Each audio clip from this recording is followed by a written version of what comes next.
Tuluyan na bang nanalamig sa'yo ang partner mo? At talaga bang nawawala na siya ng gana sa'yo?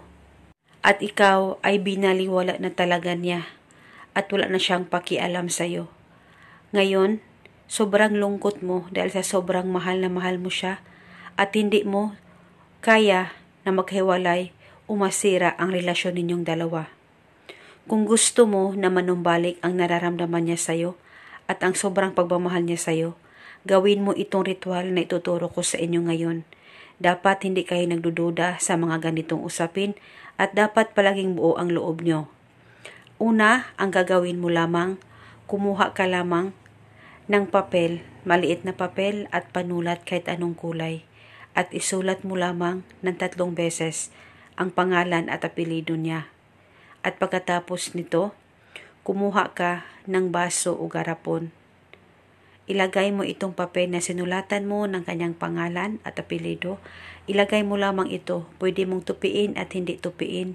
Depende na po sa inyo. Basta malagay o masilid mo ito sa baso o sa garapon na inihanda mo. At pagkatapos mo nang malagay ito, kumuha ka lamang ng kahit 3 butil na bawang. Pwedeng balatan at pwedeng hindi balatan. At ilagay o isilid ito sa baso o sa garapon kasama ang papel.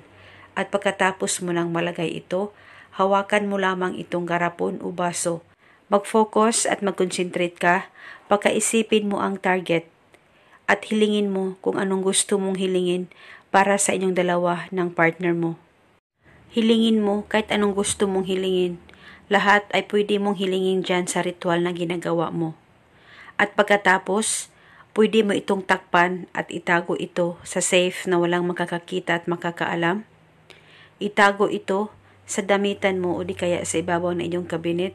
Pwede mo pag-ipunin lahat ng mga ritual na ginagawa mo. Wala pong problema. At hindi na po ito kailangan pagbulungan mo araw-araw, basta itago mo lamang ito. At eto muna sa ngayon. At kung kayo ay may katanungan, mag-comment lang po kayo sa baba. Maraming salamat po sa panonood. May God bless us all.